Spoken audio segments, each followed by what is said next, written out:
going on, ladies and gentlemen? It is July 23rd, and it's the 37th edition of the MMA Roundtable. We're here to break down the last 2 weeks in MMA, along with the upcoming UFC on Fox 8 card, headlined by Demetrius Johnson and John Moraga, and also Rory McDonald and Jake Ellenberger. Also got a few fights to talk about. The Silva-Weidman rematch is official. Cormier-Nelson, Bisping-Munoz, Pettis-Bendo 2. Let's get to it.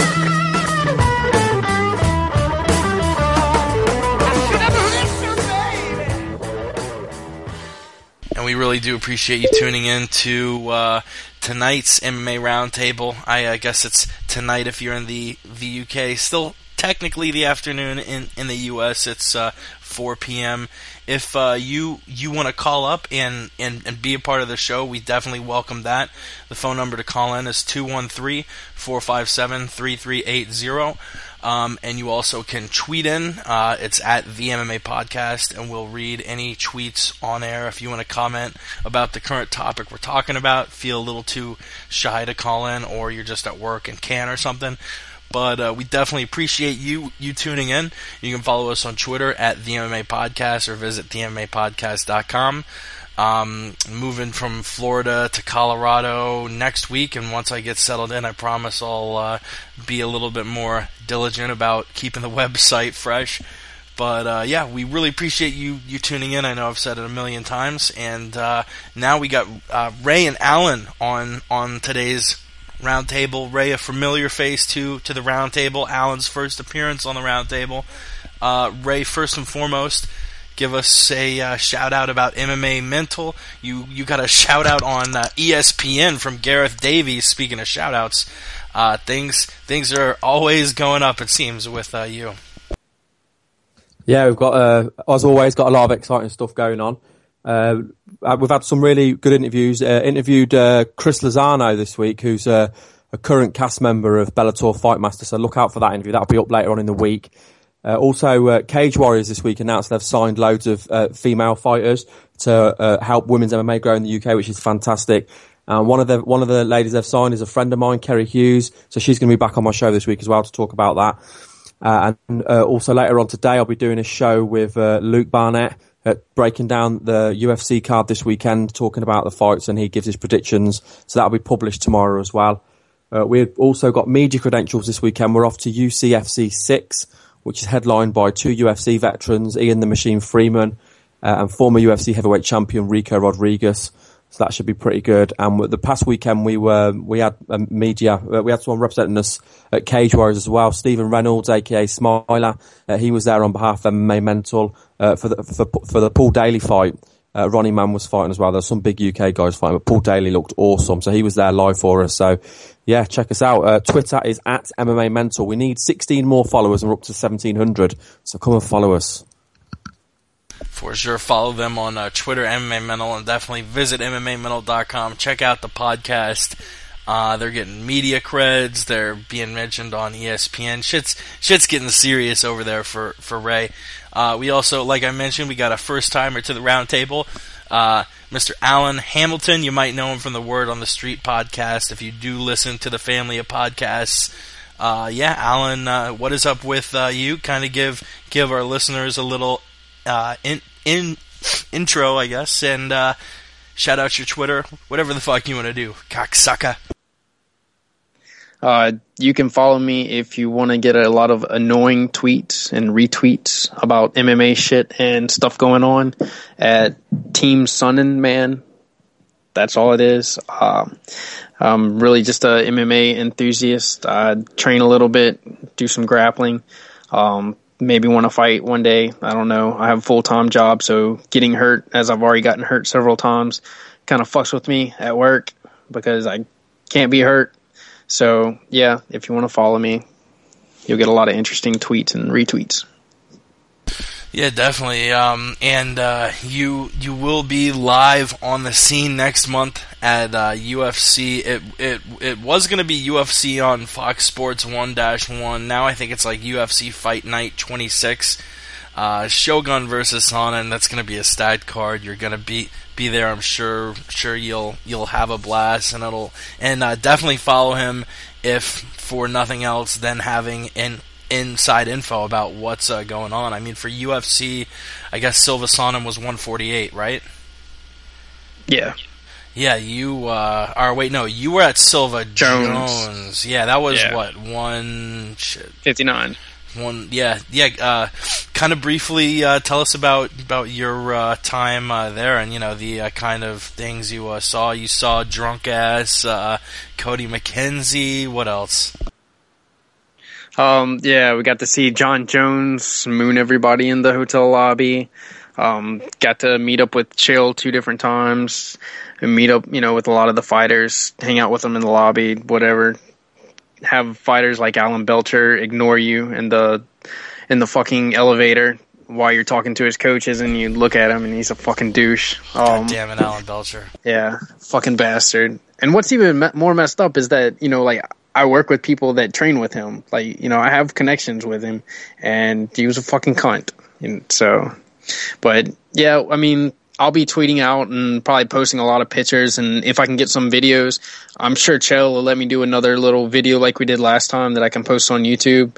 And so hopefully I'll have a lot of interesting stuff to, entertain people with relative to UFC, news. And maybe if I hear something breaking, or I get any type of information, or, there's some type of pre-fight scuffle, or, something going on, I'll be able to be the first to break it. Word. And just quickly, just to touch up, but to pick up on what Alan was saying, did you meet Michael Bisping out of interest? And if you did, what was he like? Oh, Michael is fucking awesome. He, I even got to talk to him because they were trying to find a place to go get groceries at, and I'm not a health nut, but I like to eat really healthy and clean, and I had found a store that was right behind the hotel, and I stopped and talked to Michael about it in the lobby. But yeah, he definitely was, even though he was busy as shit, he was very accommodating to the fans, stop, take pictures, signing autographs. I got like 3 different pictures with him. And that was all on the Tuesday, the very first day that we had arrived and that he had arrived, so, they hadn't even gotten situated yet. But yeah, Michael was awesome. He was Roy, Vinny Magalesh, Phil Davis, all those guys. They were awesome. I'm a big fan of business. It's nice to hear that he was like that. Oh yeah, he was awesome. Definitely, and we were talking about you going to the Sonnen versus Hua fight in Boston. Our first topic we've got to hit actually gets to that a little bit. Sonnen will be on TRT for the Hua fight. Dan Henderson was not on TRT for the Evans fight, saying that he voluntarily didn't want to do it, and it was his choice. It wasn't the commission turning him down. And that sort of brings up two questions. A, in Hendo's case, why did he stop? You think he stopped because he physically felt like he didn't need it? Do you feel like he stopped because, guys like Vitor are getting all this flack about taking TRT, and maybe he doesn't want to be attached to it? And sort of to get to that further, are we going to look back at Chael Sonnen and think of him as one of these guys who, juiced, like a lot of people are saying is the case with Vitor, Ray? I've said before, I've never really understood the whole TRT thing, but Henderson's one of those guys that's very quiet and unassuming. You never really know what's going on with Henderson. He's not really in the press a lot. He doesn't badmouth people. The only time we really got to see any of his persona was probably in the Tough House against Michael Bisping, and even then, Michael Bisping was doing all the talking, and Henderson was just rolling with the punches until it was his turn to throw the punches, of course, and he made sure that Bisping was out with the extra punch to shut him up. But I wouldn't be surprised if he stopped because he doesn't want to have the TRT's now become this bad thing because there's obviously people out there that's abused it, and like Dana White said at a press conference, there's people that use it to raise their limits during training, but then make sure their limits are right fight time, which is basically abusing the drug. I don't think Henderson's ever done that. I think he's probably used it correctly. It's never been suggested that he's not used it correctly, but maybe he doesn't want to be tarnished with the same brush as somebody like Vitor Belfort. As for Sonnen, I mean, I know we've got a big Sonnen fan on the podcast. I don't dislike Sonnen. I think Sonnen's brilliant. I think he's been great for the sport. I think he's a man who promotes himself very well, and he's done really well up until he's got to the top tier of the divisions, i.e. the Jones fight and the second Silva fight. I mean, the first Silva fight was phenomenal. Personally, if I look back over Sonnen's career, what will I remember? Will I remember the fact he took the TRT? Not really. I remember his fights with Nate Marquardt, his first fight with Anderson Silva. I don't really care about this other stuff, to be honest with you. But that's just my view. Alan?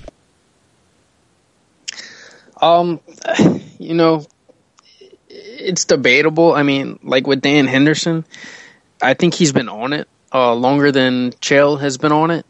And I don't know, maybe it's like everything else. Like, you got to get off of it at some point. It's just like, any other thing that you take. You can't take it all the time. Even like pre-workout supplements. I mean, I know it's not a pre-workout supplement. It's something completely different. I have a friend who gets the testosterone pellets injected, put in his back. He gets like a little incision, and he tapers off of them every once in a while and like doesn't take them. He doesn't compete for anything. He just needs them because he has like really low testosterone for a 32-year-old male. He said, I don't think Chael will be remembered for it. I don't think it's really a big deal. I think the guy who wrote the article, I had tweeted out something about it, that he was basically taking a slap at Sonnen, because in his article, like he wrote, he said that he called Chael the pioneer of the undisclosed testosterone replacement therapy. Like he was taking little swats at him with some of the words that he was using when he wrote the article on Bloody Elbow. So I think that's all that it was really about. The Dan Henderson deal, I think that is just, maybe he thought that he wouldn't get an exemption from the Canadian Commission, and that might have been why he got off of it. Or maybe he just wanted to see how his body reacted without it. I mean, who's to say? Because that was a really important fight, because now he's down 2 fights in a row, and it was against Rashad. So, nobody knows except Dan Henderson and maybe his inner circle. So, I mean, I can't really speculate on that. Yeah, I'm just very, very interested to see in 5 years, 10 years, where the commissions sit on TRT, because now it's legal, and I feel like either it's going to get very broadened and everyone's going to start doing it, because if certain guys are on this higher level, and let's not lie, if you're on TRT, you're bringing yourself to a higher level. Either everyone is going to have to get on that same level, or nobody is. So it'll be interesting if no one is, if TRT in 5 or 10 years is totally, shut down. It'll be interesting to see, whether we look at guys like Sonnen and Vitor, sort of like we look at Barry Bonds and Mark McGuire and Sammy Sosa. I don't think that'll be the case, because Sonnen, I mean, they're not breaking the rules. They're telling the commissions what they're gonna do, and they're doing it. It isn't like they're taking drugs that aren't being tested for. They're letting people know. I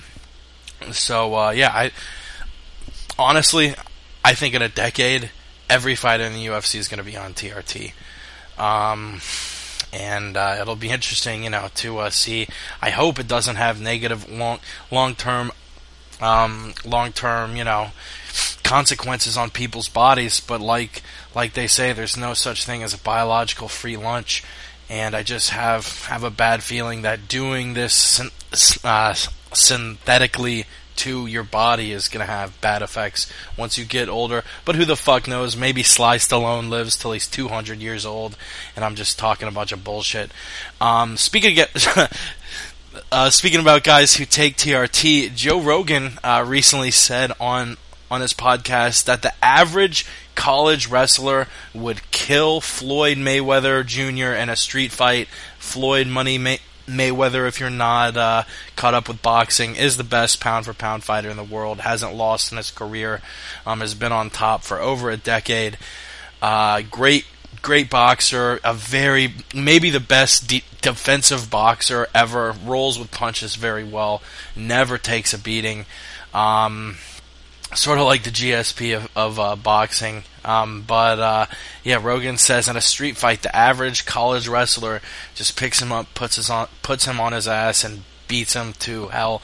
I agree 100% with Rogan, but was kind of curious about what the other guys on the roundtable thought.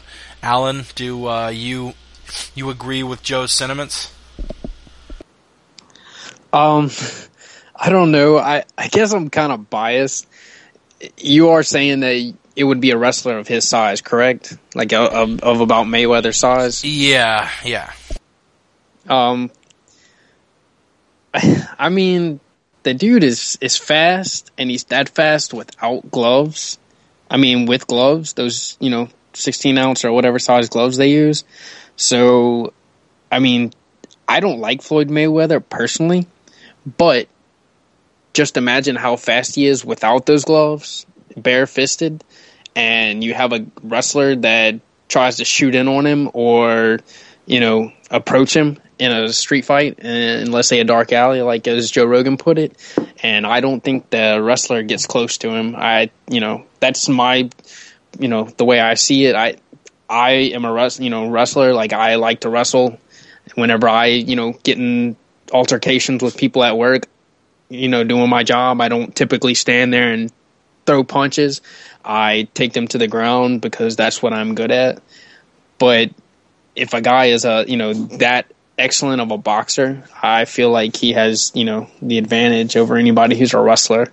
And I don't think that a wrestler his size and, his stature could just take him down and beat him.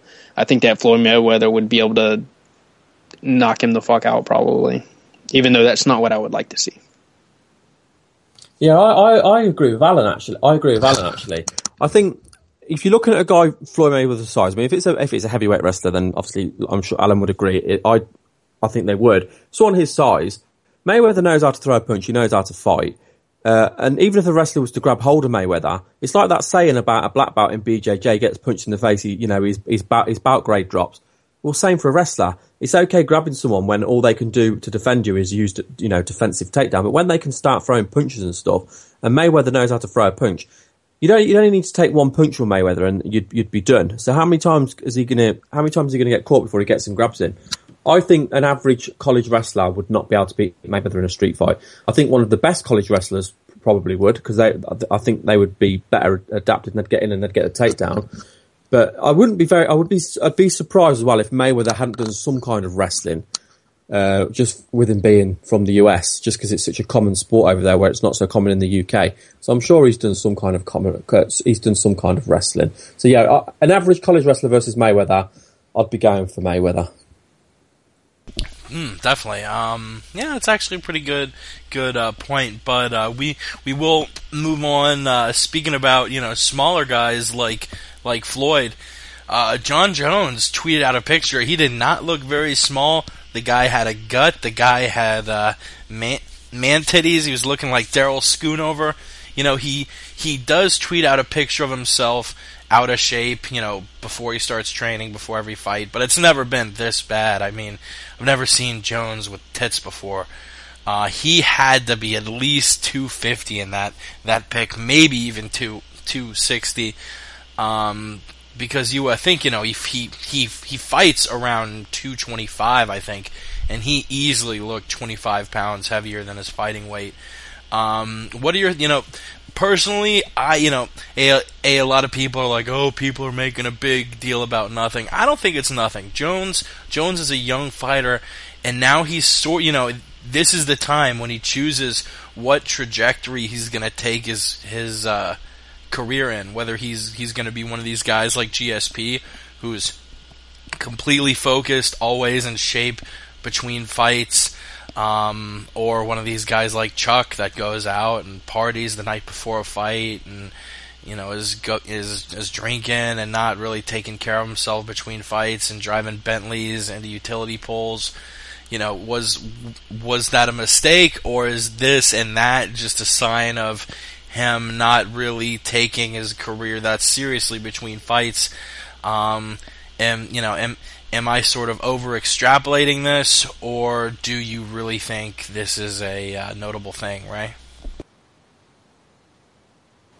I don't agree. I think it's been too much made out of this.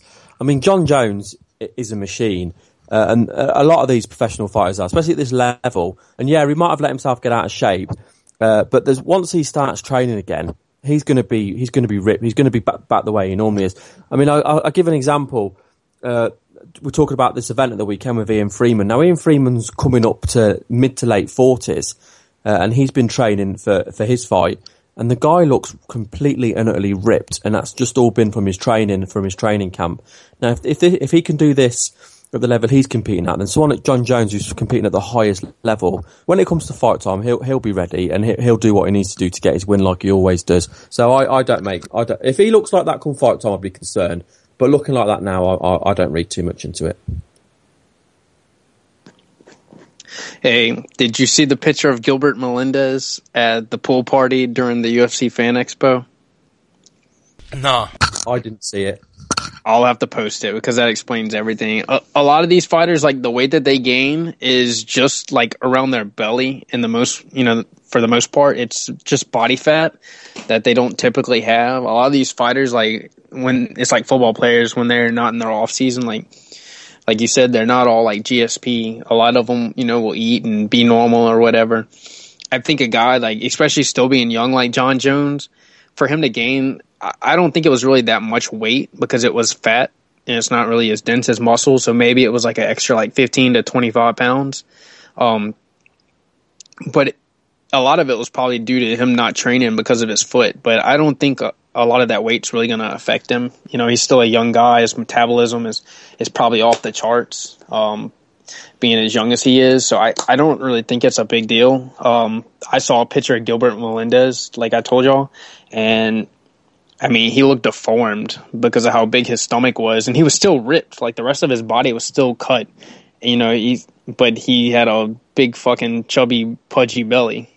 And, I guess I don't think it's a big deal. As long as, when training camp starts and we start seeing pictures of John training that, he cuts the weight back down and he starts to look like normal, then I don't think we have any problems.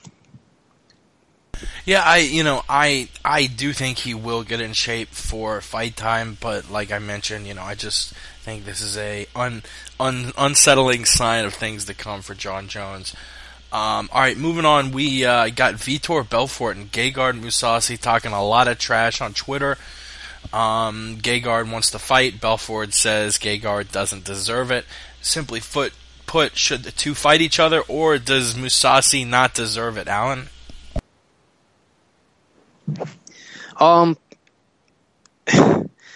If Vitor really wants to say that he doesn't deserve it, then somebody should have told Vitor that he didn't deserve his title shot with Anderson when he originally got it, because he hadn't won hardly any middleweight fights at that time.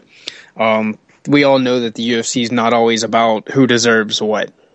Most of the time it's about what's going to make the most money and what's going to be most interesting and entertaining for the fans. And I think Gegard's, his defensive striking and, his counter striking is really excellent matchup with Vitor's, crazy, all out assault and fucking coming forward. I think that would be a great matchup between the two.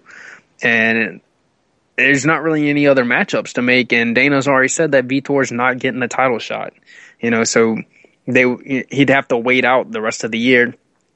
I think Gegard in the UFC can definitely drop down to 185 anyway, and I think he'd be more of a contender at 185. He's fought at 185 in the past, so I think it happens. I don't think there's any other viable matchups for the two to be involved in, and I think Gegard is a big enough name. He was going to fight Gustafsson, and Gustafsson is a big name, and even though he's coming from Strikeforce, I think him fighting Vitor is a great idea. It's a great matchup, and I think it happens. I think another thing worth noting as well is the UFC looks after people who have looked after them. Now, this would be a huge fight for Gegard, and it would get his name out there more. He is obviously already well known, but he's more known to the hardcore fans and not necessarily the mainstream fans because of the gap between UFC and Strikeforce. But anyone who's followed MMA for a long time knows who Gegard Mousasi is. But I was there in Sweden, and Gustafsson pulled out literally days before the fight, and there was a very, very late replacement who'd come in. And Gegard was also injured going into that fight. They didn't reveal it until afterwards, and the fight wasn't the best fight, but they were both given a lot of credit for Latifi taking the fight on short notice, and two for Gegard, even though he was injured, for staying around to still headline the event. I mean, it ended up being a great event. But Dana at the press conference, he literally was so happy with everyone on that card. So I think he'll do this, set this fight up, or play his part to get this fight to kind of as a thank you for what Masasi did back in Sweden when he was injured. But yeah, Balfour says he's not, he doesn't deserve the fight, and like Alan said, Balfour for Anderson Silva, but even more so, forget the Anderson Silva one. What about when he fought John Jones? That was even more of an unlikely deserving. I mean, he wasn't even fighting a light heavyweight at the time. I mean, it was a competitive match, but there's no way he earned that 205 title shot. But I for one wouldn't mind seeing the fight. I think it'll be a good fight. If I was to pick a winner at the minute, I'd find it very hard to go against Balfour because he's just looked so phenomenal of late with his 2 head kick wins over Rockhold and Bisping. But yeah, I'd like to see Vitor Balfour fight Gegard Mousasi. I think the fight, it could really, really happen. I think it'd be a massive opportunity for Mousasi to get his name out there. It really would, and I'd love to see it as well. A couple of guys who have been on the elite MMA scene for a long time now. Final topic before we get to the bonehead of the week. Chan Sung Jung, the Korean Zombie, to make only $20,000 the show and $20,000 to win. Pardon me, headlining UFC 163. We've been talking about fighter pay for a while. Guys on like the Facebook prelims are only making 8 to show, 8 to win after expenses. A lot of these guys need to get a second job, which I personally think is embarrassing and pathetic. I mean, Dana White wants to make the UFC a mainstream sport like the NFL and NBA. Imagine if you had lower level guys like backups or linemen in the NFL or bench warmers in the MLB and NBA. Imagine if these guys had to work second jobs to put food on the table. How negative a light that would reflect on baseball. And yes, I know it's different. Yes, I know with other sports there are teams and there are unions, and with fighters kind of being independent contractors, the likelihood of a union ever forming is slim to none. But man, it's it just really, the UFC has got a monopoly on this elite level of MMA. Bellator's not touching it. ONE FC isn't touching the level the UFC is at. And it gets interesting because, is it a monopoly if they're the ones who formed this whole creation to start off with? I mean, I think they're unfairly setting the prices that fighters, are fighting at. Ray, I know you disagree with certain parts of this, but I don't think it's fair that the UFC is marketing the shit out of the Aldo versus the Korean Zombie, and they've printed off thousands of posters with Korean Zombie on it, and they're going to sell pay-per-views, and they're going to sell ad space during the fight, and when in other sports, athletes normally see about 50% of the pie, which is fair because, the owners and people who run the show, A, should make a good chunk of profit, and B, of course, have got to pay for things like concessions and staff and photographers, etc., etc., etc., renting out arenas. But giving Chan Sung Jung such a tiny slice of the pie is it's not fair, period. At least that's what I think. Ray, what do you think? I just went on a long rant. Yeah, I disagree, and we've talked about this before. To be fair, right, with this card, people are buying this card to see Jose Aldo, and that's just fact. A lot of people would probably say that Korean Zombie shouldn't really have the number one title shot. I mean, I think he's come in as a replacement for someone, if I'm right. Yeah, it was Anthony Pettis, wasn't it? Of course, he's coming to replace Pettis. So, yeah, I disagree. I mean, he signed the contract, he's agreed to the pay. You've also got to remember, that's not going to be his only pay for that fight. If he's got smart people around him, he's going to be getting quite a lot of sponsorship for that event as well, which will probably be more than the 20,000. plus all the exposure he gets, and all of that kind of thing. So don't look at it as he's getting 20,000 to win, 20,000 to show, because he's not getting that. He's getting a lot more. There'll also be bonuses that will be given out the back, and I don't mean like the knockout and the submission of the fight. The bonuses that don't get disclosed to the public or to the press. So he's definitely getting more than what says on that figure. And you talk there about the monopoly. We wouldn't even have this sport if it wasn't for the UFC, and for everything they've done, like with lobbying to get it sanctioned in different states. I mean, America is obviously one of the most forward-thinking countries, in the world, and it amazes me that in some states MMA is still illegal. It's absolutely ridiculous. Only in New York. Wow. I mean, it's crazy though, isn't it? Absolutely crazy. One of the most forward countries in the world. And I remember when I first started watching the sport, and it was literally banned in every state. I mean, it really is absolutely shocking. So the UFC have done so much work to get this event, to get this sport mainstreamed, and for it to be acceptable. And then all the other promotions that come along are riding on the coattails of what the UFC's done. So, I think whatever they set and whatever they do is fair. And they're really the only global promotion, the only promotion that puts events on in numerous countries. I mean, even Bellator, I think that maybe they've ventured to Canada, but they certainly haven't ventured out in North America. So, UFC is the only one that goes to different continents and stuff like that. So, yeah, I think if Korean Zombie wants to earn more money, he needs to get people to negotiate better contracts for him. He's signed the contract. He's getting paid what he's agreed to get paid, and he's going to walk away with more than 20,000 from that. He'll get stuff in the back that we won't know about, and he should be getting sponsorship. If he's not getting sponsorship, then he's an idiot because he's got the wrong people around him. Because he should. If you're headlining UFC, you'll get a lot of sponsorship.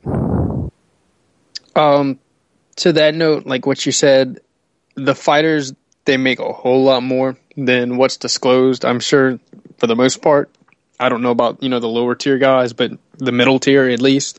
Korean Zombie, that might be all that he's disclosed making, but if you see, he signed a new sponsorship deal with Venom, so I'm sure he's getting paid an assload of money from Venom, and he's also, I don't know who's doing his t-shirt this time. I know he had signed with a different company for the last one because he had stopped using Trauma, but I'm pretty sure Dana White, just for stepping in to take this fight, because, let's face it, if they would have put the guy who deserved this fight in there, Ricardo Lamas, it wouldn't sell as many pay-per-views. It just wouldn't. He doesn't have the name that Korean Zombie has, even though Korean Zombie is not, like a super, well-known fighter like a GSP or Anderson. He's one of the up-and-coming guys who has like a niche. He's got the way he fights. He's got the fan base that he has, and it's definitely a lot more than any of the other guys that they could have put forward.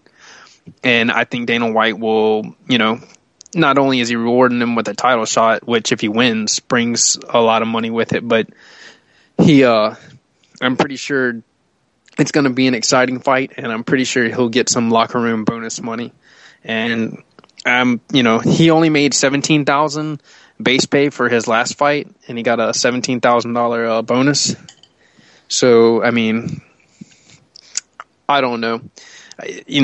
If they I guess they don't disclose most of the fighter pay, a lot of the the underpay or whatever, the locker room fees and stuff that they get because of tax reasons. So I mean, I really don't know how much money that is, so I can't really speculate on the fighter pay deal, if they get paid enough or not enough, because I don't know exactly how much they get paid.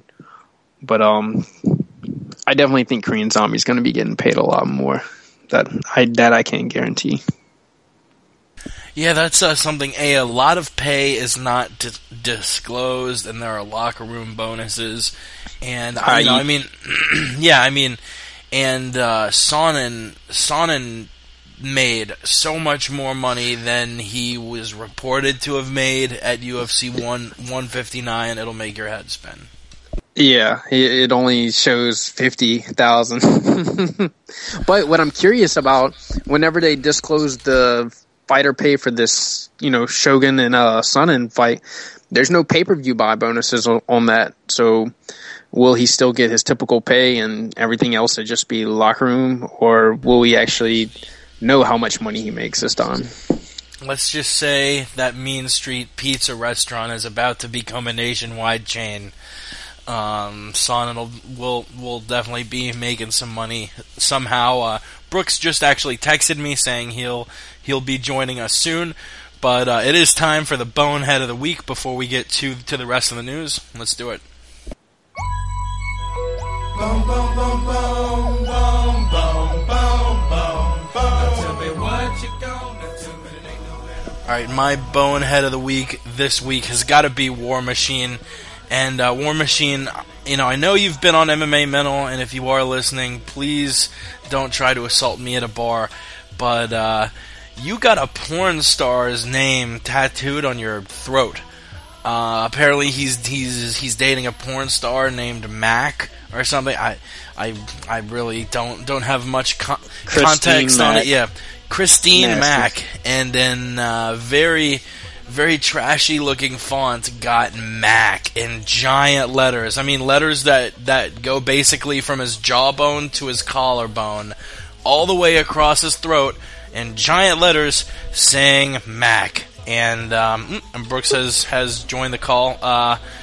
Brooks, we're doing the bonehead of the week, and you were last, if you can think of one between now and then. I was just mentioning that my bonehead of the week is War Machine for getting a stupid-ass tattoo of a porn star's name tattooed across his neck.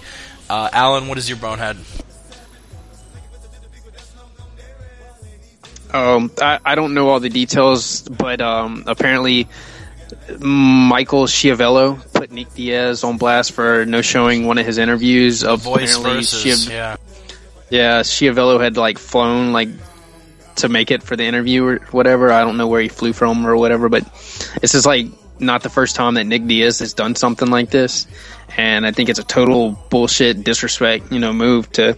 I mean, it's basically what he does in the ring. He basically tells motherfuckers, hey, I'm going to disrespect you, I'm going to flip you off, I'm going to do all these things, and that's basically what he did in real life. He at least should issue a statement, so that's my bonehead. My bonehead is the world's most dangerous man, Ken Shamrock.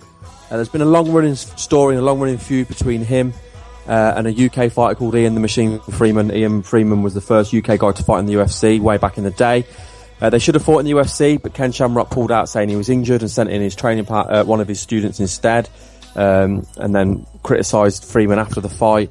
Then he had the chance to fight him a few years later in the UK for Cage Warriors, I believe it was. Again, he chose someone else and ducked Ian and slagged Ian off. And then recently it was booked that he was going to fly over to the UK. He was going to face him. The event's actually this weekend on Saturday. We're going to be there. UCFC 6, headlined by Ian Freeman and Ken Shamrock. And then he's taken, because the promotion wasn't that well known over in the US, he took a down payment so he could knew the promotion was genuine. I think he took $5,000, which is a lot of money. And then he's pulled out weeks before, says no, I don't want to fight him. And he's made up some bullshit story about how the promotion's promoting the fight or something without his permission. I don't know, something stupid like that. I mean, anyone who sells an event, if you've got a headline fight, you always put that on. That's how you promote the event. So, I mean, the Rico Rodriguez stepped in now. He's going to be facing Freeman instead. But my bonehead for ducking Freeman on 3 occasions, for being pathetic, really, is Ken, the world's most wussiest man, Shamrock. Yeah, you don't take money and then no show. Yeah, that's fucking bull. Brooks, you have a bonehead, or should we skip you? Just go ahead and skip me this time, man. I hopped on late. I apologize. All right. No, it's cool. I guess my bonehead will have to go to Shamrock. It's between Diaz and Shamrock, and Diaz wasn't getting paid. Shamrock was. They both were no shows, so I got to go with Ken. Alan? Yeah, I think the Ken Shamrock deal definitely blows Diaz out of the water. If he didn't show up and he was getting paid, he took the money in advance. That's just a cunt thing to do. So Ken Shamrock, you are not only the bonehead of the week or whatever, you are the cunt of the year. Cunt of the year. I'll vote for War Machine for getting a woman's name put across his throat. Yeah, but she did get his name tattooed on her. It was probably 10% the size and on her upper back. It wasn't across her throat. It was all the way across her arm, I think. That's silly, motherfucker. It was on her forearm. Oh my god! And I did mention that Brooks is on the call. Brooks, what is up? How are you doing? And where can we follow you on Twitter? Hey, everything's good, guys. You can follow me on Twitter at the MMA Addiction. That's only one A. Jake says that if you can't figure it out, you're a fucking idiot and don't follow me anyway. But yeah, and you can also get me on Facebook at the MMA Addiction page also. So go ahead and give me a follow and like my page. Like that shit over at the MMA Addiction. And Brooks, we've got you on the call, so I'll send you a link for the run sheet so you know what order we're going in. But probably the biggest news of okay, cool. Probably the biggest news of the last couple weeks as far as fight announcements. TJ Grant pulling out of the fight against Bendo. Something that actually our friend Ross Finkelstein called over a month ago, that Pettis would pull out of the Aldo fight, Grant would pull out of the Bendo fight, and Pettis would take a spot in his hometown of Milwaukee at UFC 164 because they needed to sell some tickets. So before we talk about the fight itself, because the fight itself has kind of been overshadowed by this whole thought that Zuffa paid Grant and Grant wasn't really injured. But before we talk about the fight, let's talk about that. Simply put, do you think Grant really got injured, or did he get a Dana White Zuffa payoff to sort of step back, let Pettis step in, and make for a much more better selling card, Brooks? Yeah, something's definitely really fucking fishy about the whole thing. I was pretty upset at all the conspiracy theories about the Anderson Silva and Chris Weidman fight, but this one actually seems a little bit more legitimate. Ross was definitely on point.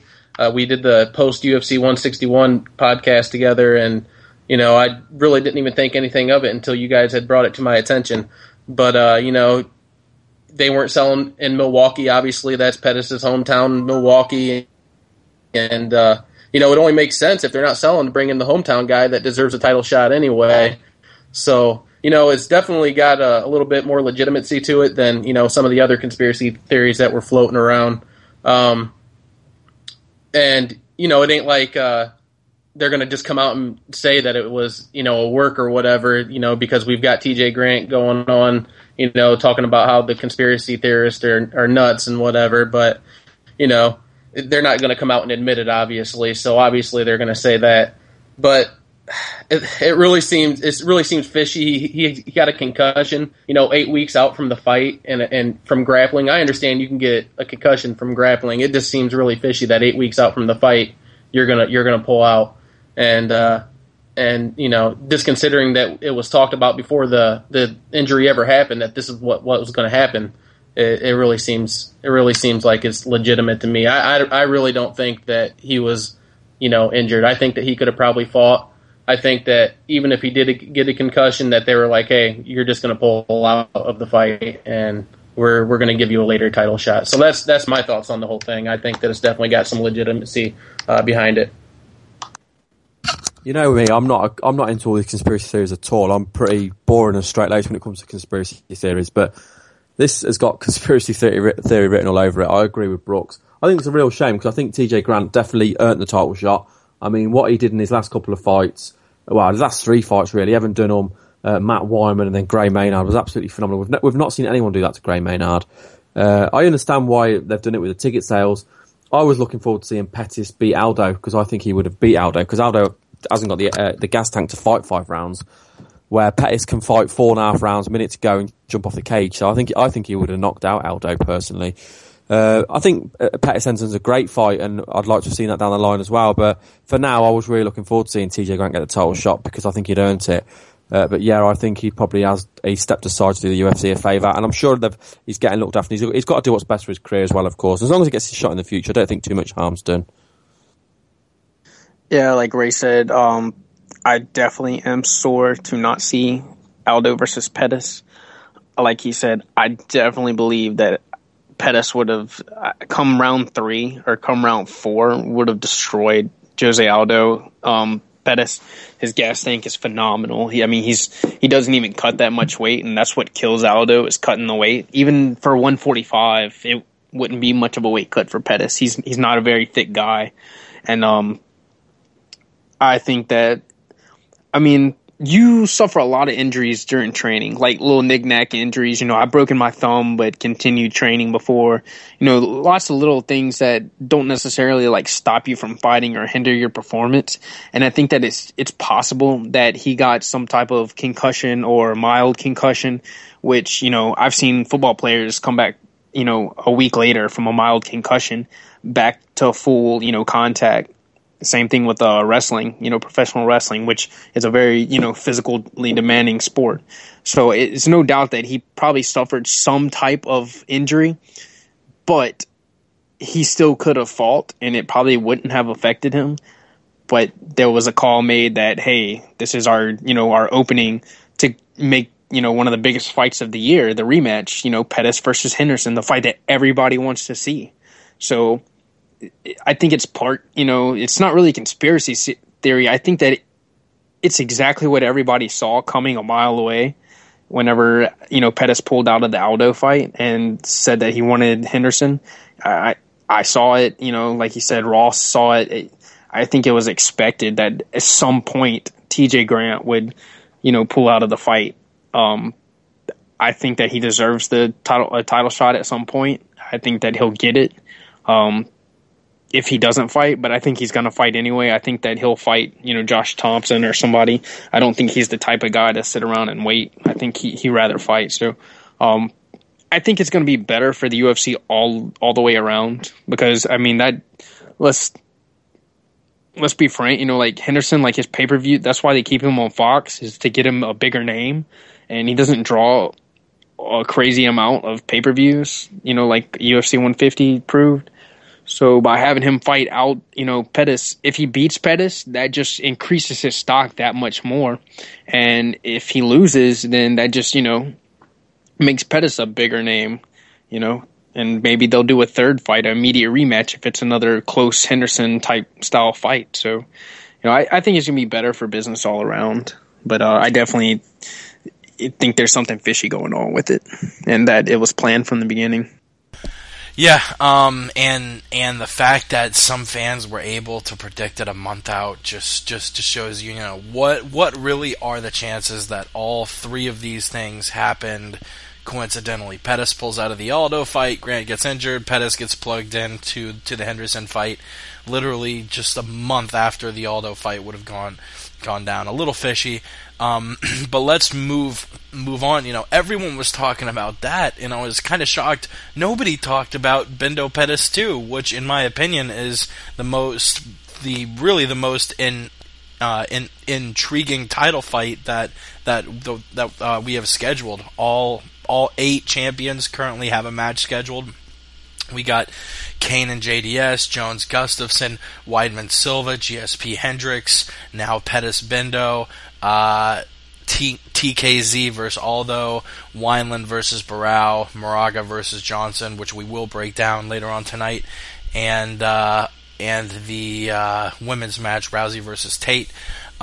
This is probably the closest match as far as I see it. Do I think Pettis really could beat Bendo? Yes, Bendo, I think, has defended his belt 4 times now, or 3 times now. And his last fight against Gilbert was maybe his closest title to defense, that and the first one against Edgar, the rematch against Frankie. I think Pettis poses a bigger threat than Gil did.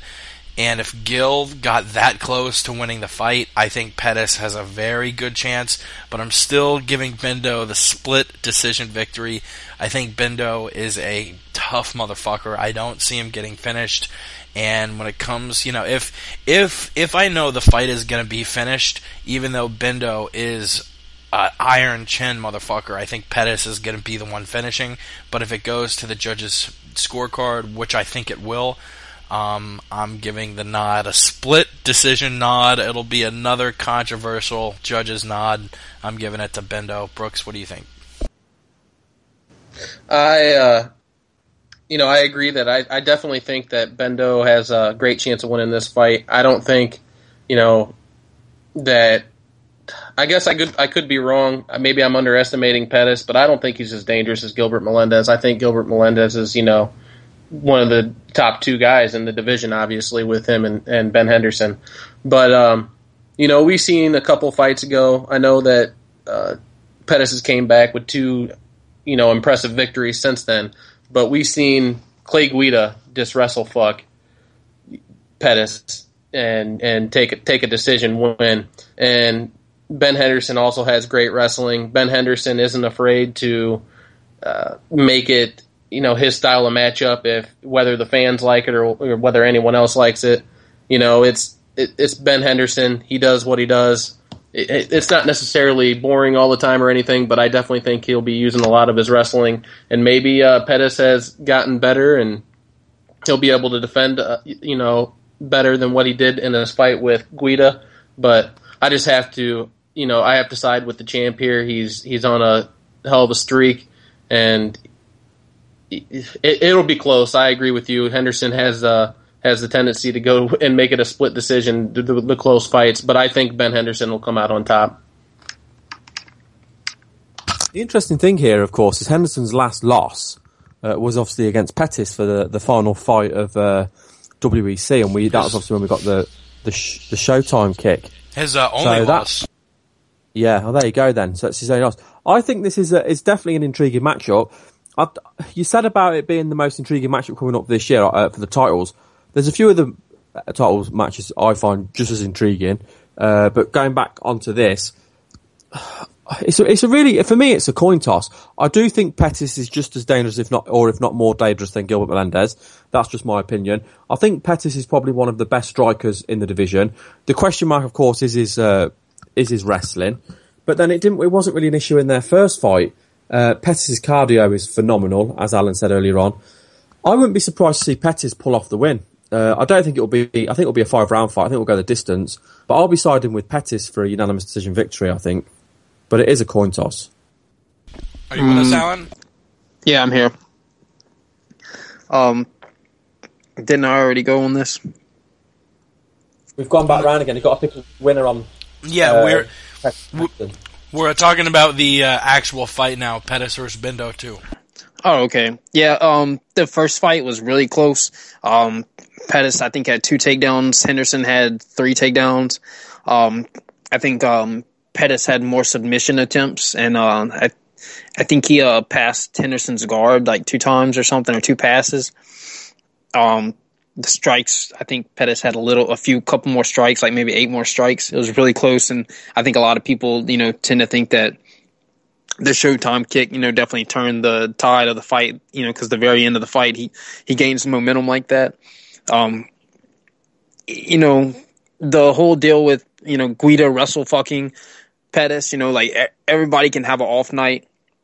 I think that Pettis is better because that happened. I think that Henderson is also better since that loss. I think that he's, improved tremendously just with his composure. He's a clutch fighter. He's able to. I don't like how Pettis said he manipulates the rules to win fights, but he knows exactly what he needs to do. And so he's able, to pace himself, to win a fight. So I think both fighters have improved tremendously. But just with how close all of Henderson's fights have been, I want to say that I think that Pettis is going to win. I think he has more tools available. I think he could finish Henderson. I think Henderson's a tough guy. And I don't think that anybody else could finish Henderson. But Henderson's second fight with Frankie Edgar, I truly and honestly believe that he lost that fight. I think that he won the Melendez fight. And I think that, Pettis just has more tools available as far as offense to, finish a fight. So I think that, if he does finish it, it'll probably be like in the 4th or 5th round, or it'll be a decision. But I definitely think Pettis wins this fight. It's going to be close. For sure, definitely. And, thinking about that fight, it was definitely that Showtime kick that propelled Pettis to win the first one. And I can't fucking wait for it. That'll be UFC 164, which I believe, let me look at the bottom, 164, that'll be August 31st in Milwaukee. So definitely buy that on pay-per-view. Don't get it through any spurious means. Alright, we got 3 more fight announcements to go over before Guess That Tweet, hosted by me this week. First off, a fight that our boy Ray will be going to. Michael Bisping and Mark Munoz headlining a UFC fight card. I believe that'll be UFC Fight Night 30 in Manchester, UK on October 26th. Ray, what do you think about this fight? You're going to be there. Obviously, you'll be rooting for Bisping. But who you got in this one? Yeah, I'm really excited. I mean, there was rumours about the card happening. It looks like it will happen now. They've announced the main event. Normally, you already know, but I'm going to shout out again just because I can. Any events that are in Europe now with the UFC, I get media credentials. So I was at the last 2, which was Wembley and Sweden. So I'll be chomping at the bit, really. I haven't been to a UFC event since April, so I'm chomping at the bit to get to go to another one. Before I talk about this fight, which I'm just going to waffle on a little bit. Rumoured to be on the card, we've got Ross Pearson. He's asking for a fight with Takanori Gomi, which will be a phenomenal fight. He actually requested that fight on my show as well, so I'd obviously like to see that fight. Luke Barnett will be on the card. He doesn't know an opponent yet. We'll be chatting with him later. I'll find out if he's got any ideas of who he's going to be facing. Hopefully Jimmy Manor will be on the card. I don't know if Tom Watson will be because he's got a fight coming up soon, and maybe Brad Pickett as well. It'd be nice to get him on the card as well. Some great fighters in the UFC at the minute coming out of the UK. Bisping versus Mark Munoz, I think it's a great fight. Mark Munoz looked phenomenal in his last fight. I mean, he looked like a different fighter against Tim Boetsch. He worked hard to get himself in good shape. Bisping's always been in good shape, and even the only time he's ever really looked out of place was probably, obviously, his Henderson fight where he got knocked out and his Bisping fight where he got knocked out. But even against Chael Sonnen, it was a really, really close fight, and some people still believe Bisping won that fight. I think he lost 2 rounds to 1. I think if it had been a 5-round fight, I think Bisping would have won. That's just my opinion. I think Bisping will beat Mark Munoz. I think it'll be a very exciting fight. Munoz has definitely got the power, and we know he's good at wrestling, but Bisping, for a UK guy, has proved that he's got some of the best wrestling takedown defence in the division. I mean, Chael Sonnen struggled to take him down. Rashad Evans struggled to take him down. So I think he'll be able to keep Mark Munoz off, and I think his high tempo will win him a decision. I don't think he'll stop Munoz, but I think he'll beat him up enough for 3 rounds to win an impressive unanimous decision. Pretty much, I know the Boucher fight was stopped early because of the eye poke, but I mean he completely outclassed Alan Boucher. I mean it was like man versus boy for that fight, and I just think Bisping's at that level where he's above most of the guys in that division. It's only the top 3 or 4 that are out of his reach, but anyone in the top 10 just below him. I mean, the Boucher fight's a prime example. He was just leagues above, and I think he'll be leagues above Mark Munoz as well. Alan, what do you think about Bisping versus Munoz? I think it's an excellent fight. Like he said, Michael Bisping has, especially his wrestling has improved leaps and bounds. The Chael Sonnen fight, I do think that Chael won that fight. It was like razor thin, but I think Bisping showed using in the clinch, his head control, the way that he was able to manipulate Sonnen and, keep him from, taking him down and keeping him pinned up against the cage. I could see him even, taking Mark Munoz down because, Munoz, he's a, strong guy, but, seeing how easy that Tim Boetsch was able to take him down, I think that Mike Bisping could do the same thing. And I think Bisping has a better gas tank. I got to see the Belcher beatdown in person, and I've only seen local MMA fights in person, but getting to see that fight live, that was my first UFC fight event live, seeing Michael do that to another guy. And Belcher's no small guy. Belcher's a big guy. I mean, he just dominated him, and I think that with the striking game, he's going to do the same thing. He's going to pick Mark Munoz apart, and by about the third round, 4th round, if it's the main event, then he might be able to take him to the ground or finish him with strikes. But I definitely am excited to see that fight. What do you think, Brooks? Bisping versus Munoz. I think that's some great matchmaking there by Joe Silva. It's fairly even contested. Munoz has got great wrestling. His striking has come along, but I definitely give Bisping the advantage here. As everybody's already said, Bisping's takedown defense has looked really good lately. The Chael Sonnen fight, that was an extremely close fight. It could have gone either way, and Chael Sonnen's just, besides the champions, he's dominated, pretty much everyone. And when it came to Bisping, Bisping definitely put up a great fight, and it was close. And I'm not sure who I would have gone with. I don't know. It was really close. I guess I would have probably sided with Chael in that. But other than that, Vitor's been killing everybody over in Brazil, and I got my own opinions about Vitor Belfort, but you can't really hold too much against Bisping for getting finished by Vitor. He looked great against Belcher. Munoz, obviously he didn't look great against Weidman, but not a lot of people do. But he like I said before, I think that he was fighting injured a lot. He came back against Boshier and looked spectacular. So, I think it's going to be a really good fight. Like I said, there's some really good matchmaking. I just think that Bisping holds the advantage just from the great takedown defense, and I think his striking is a little bit better. He's quicker. Just the boxing and the takedown defense is going to make all the difference in the world. I think that Bisping's going to walk away with a decision win, and I think it'll be pretty clear. I think Munoz might have a couple of his, a couple good moments, but in the end, Bisping's going to come away with a clear-cut decision win. For sure. Moving on, we got a heavyweight fight at UFC 166 in October in Houston. Daniel Cormier, which should be his last fight at heavyweight, taking on the recently re-signed Roy Nelson at UFC 166. Who you got in this one? I think it's brutally obvious what's going to happen whenever Roy takes on guys of Cormier's level. He takes an ass whooping, but he doesn't get finished. The guy's got an iron chin, so I think Cormier's just going to beat Nelson around the octagon for 3 rounds. 30-26 Cormier. Alan, who you got? I've watched Daniel Cormier's fights in Strikeforce, and after seeing his first UFC fight, I feel like he played it very safe. The way that he fought Frank Mir, which, who wouldn't? Frank Mir's a dangerous fucking guy. He's one of my favorite fighters to watch.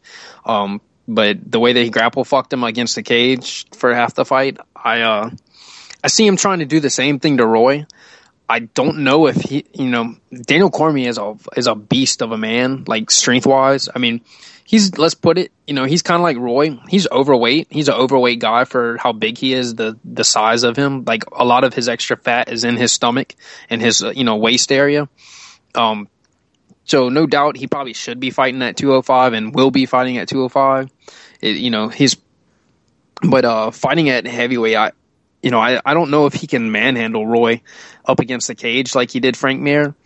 But I don't think that Daniel Cormier is going to come at Roy and give Roy an opportunity to strike with him. I think Daniel's going to look to take it to the ground, and I think Daniel's going to put a relentless pace on Roy and, probably end up getting him to the ground. I know Roy's got really good wrestling, and, he's a jiu-jitsu guy. He's not some novice, but I see Daniel Cormier outpacing him and outworking him. I don't know where it's going to be at, whether it be up against the cage, on the ground, in the clinch.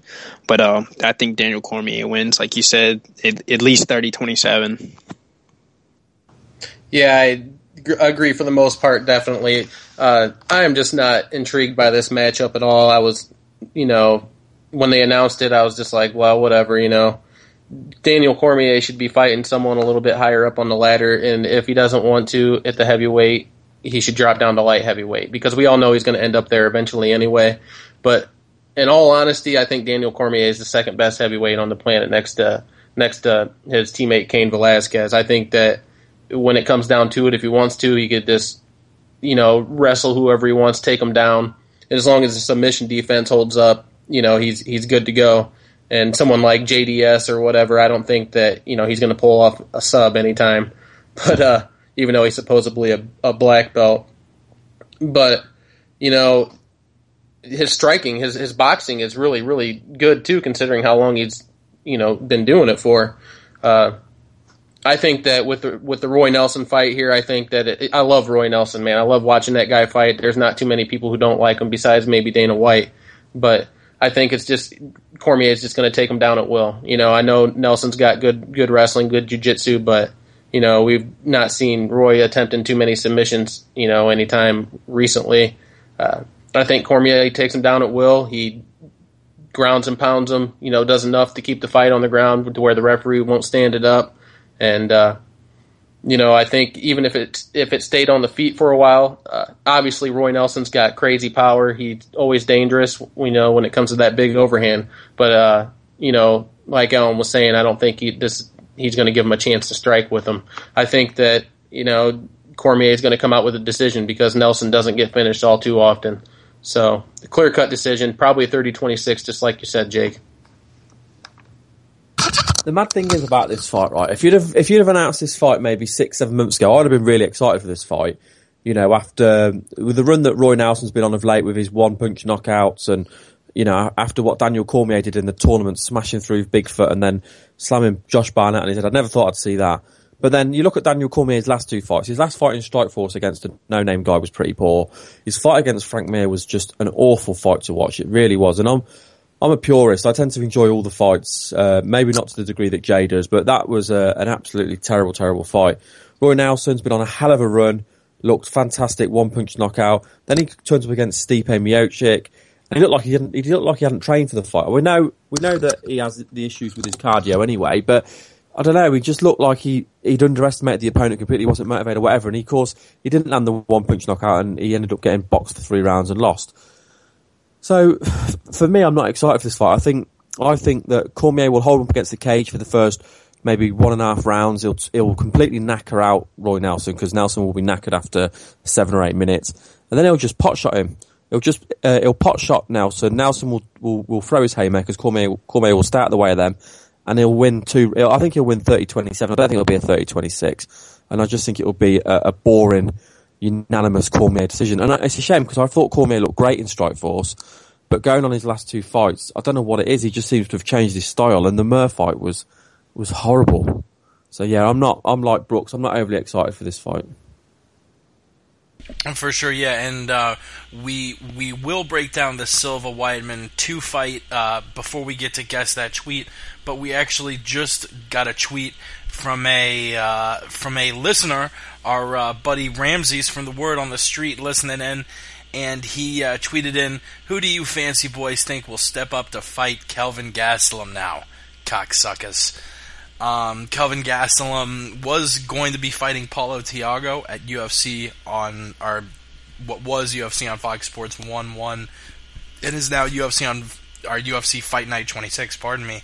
Paulo Thiago's out of the fight that will be taking place in just a few weeks. Kelvin Gastelum needs an opponent. Who should step up? Just thinking of guys who have won or coming off of a win and haven't been put in a fight yet. Just thinking of welterweights, Gunnar Nelson. That would be an interesting grappling match. He beat Jorge Santiago in February. Eric Silva beat Jason High in early June. A name that Ramses actually threw out there a little while ago, and I thought would make sense is a fight against Yum Yum Kim. I think Gastelum could probably take him out. A member of Team Darkside, we're all rooting for him to do very well. I really think he's got a bright future. I mean, the guy just beat Uriah Hall at 185. Now he's moving down to 170. I mean, I really think we're looking at a guy who could be a top 10 welterweight the next decade. I think he's 22, 23, and he has looked incredible in tough. And I'm looking forward to see his next fight. But who do you think makes sense to step in and fight him? We'll go with the same order we just did. Me, Alan, Brooks, and then Ray. Who should step in for an injured Thiago? Alan? I don't really know. And I think he's actually fighting on the Indianapolis card. It's Uriah Hall that's fighting on the Boston card. Yeah, that's right. But I mean, it's only like 2 weeks difference. But I really don't know who's gonna step in to fight him. I mean, there's a lot of welterweight names out there. I think they're saving Dong Kyung Kim for whatever the next Asian market card is. I don't think that they're gonna throw him in there at the last minute. He's one of the better Asian fighters that have ever. He's probably the most successful Asian fighter. Is the most successful Asian fighter next to Yushin Okami to ever fight in the UFC. But I don't really know. I think it's better for Gastelum any way around, because Paulo Thiago, I mean, Kelvin, he's only had like 7 fights, professional fights besides like his fights inside the house. I think that, it'd be better for him to go up against somebody with more, less experience than a guy like Paulo Thiago. Even though Paulo Thiago hadn't been doing that great as of late, he's a, very extremely experienced MMA fighter with, he's like in the Brazilian police, special forces or whatever. So, he really doesn't do any police work. He just trains all the time. And I think that was a bad first fight to give a young guy like that. Do I think Kelvin could have won it? Yeah, I think he could have won. He's a fucking awesome dude. But I don't know. They're gonna throw somebody out there. I don't think it's gonna be anybody that we expect. It probably won't be a really big name. It'll probably be a guy that's maybe 25, 26, 27 years old, not an older guy, because it's gonna have to be some guy to step in. I would like to see him fight Eric Silva. That would be really cool. But I don't think that they're going to, throw Eric Silva in there because, after him winning his last fight, I don't think they want him to lose another fight. They want to produce matchups that are going to build fighters. And I don't think that builds either fighter. I think it kills the fighter who loses momentum. So I think they'll probably just put some guy in there. They might give somebody a contract or somebody that they thought about cutting. They're going to throw in there at the last minute. For the record, I'm pretty sure that Dong Kyung Kim and Eric Silva are fighting on the next Brazil card, so I don't think it's going to be either of those two. I don't know, man. Where the hell has Akiyama been? That would be a decent matchup, right? For him to come back, and I think Gastelum had a great chance against Paulo Thiago. Paulo Thiago has just not been impressive lately. I don't know what's been the deal with him. So anyway, Adlan Amagov, the guy who made his UFC debut, I don't remember when it was, but he's coming off of a win. That could be a decent matchup. I think Gunnar Nelson's probably still recovering from a knee surgery, I believe it was. So I don't see that happening. One guy that really makes sense to me would be Leonardo Santos, the guy that won the Brazilian Ultimate Fighter this last time. Put them up against each other, the winner versus the winner. That would be a great matchup. Even though Santos, I think, should probably drop down to lightweight, that would be a decent matchup. Other than that, as far as guys coming off of wins, I really can't think of any other ones. I know that we also haven't seen. I can't remember his name. The Aussie beat Chris Lytle. What's his name? Anybody with me here? Yeah, Ebersol. That would be another potential matchup. He's not Australian. He's American. Dwight Anderson Silva. Yeah, the White. All right.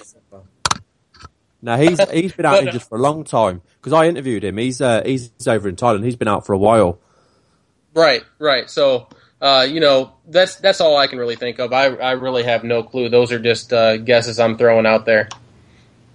I'll just throw out a couple more names of people at the kind of similar level, mainly people kind of on the decline, really. One of them on the decline, two of them not.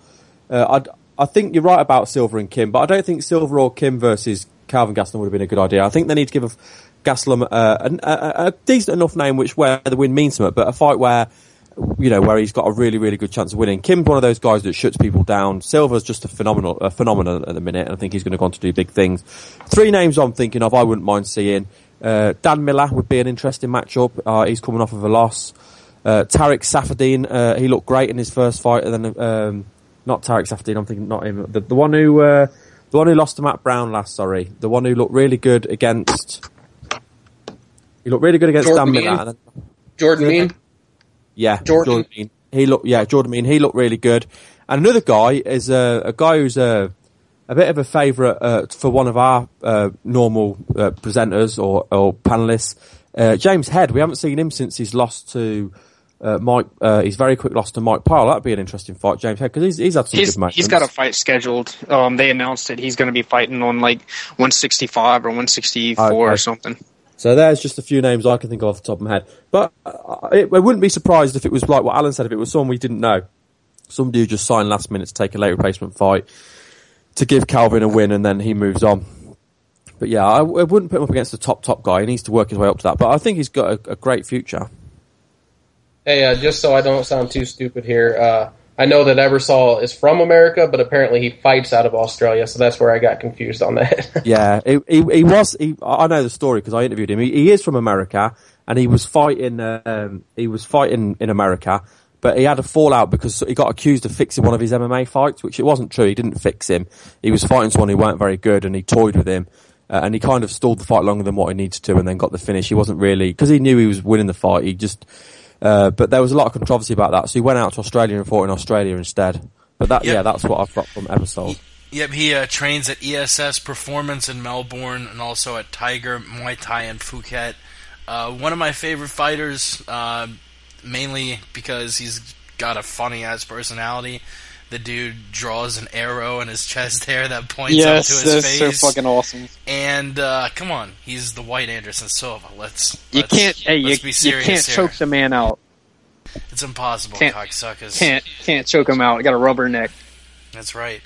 All right, let's move on kind of quickly here. We definitely got to be done by 6 because Ray's doing the MMA mental recording with Luke Barnett. But really quickly, let's touch on Silva Weidman 2. It's official. It's going to headline what the UFC's trying to make one of the biggest cards ever. Going to be headlined by Silva Weidman 2, which Dana White has said is the biggest fight in UFC history. And we got it headlined with Rousey Tate 2. It's going to be a huge one. And very simply, I don't want to spend too much time on it, but between Anderson Silva and Chris Weidman, who are you picking in the second fight? Brooks? Got to go with Weidman again. I think it's pretty fucking hilarious that most people are still counting Weidman out the second time. I mean, we all know that Anderson Silva was fucking around in the first fight a lot, but I still think even if he goes in full bore, I still think Weidman has a great chance, and I can't wait for it. So I'm taking Weidman. This time, either by submission or decision, no knockout. Like a doctor!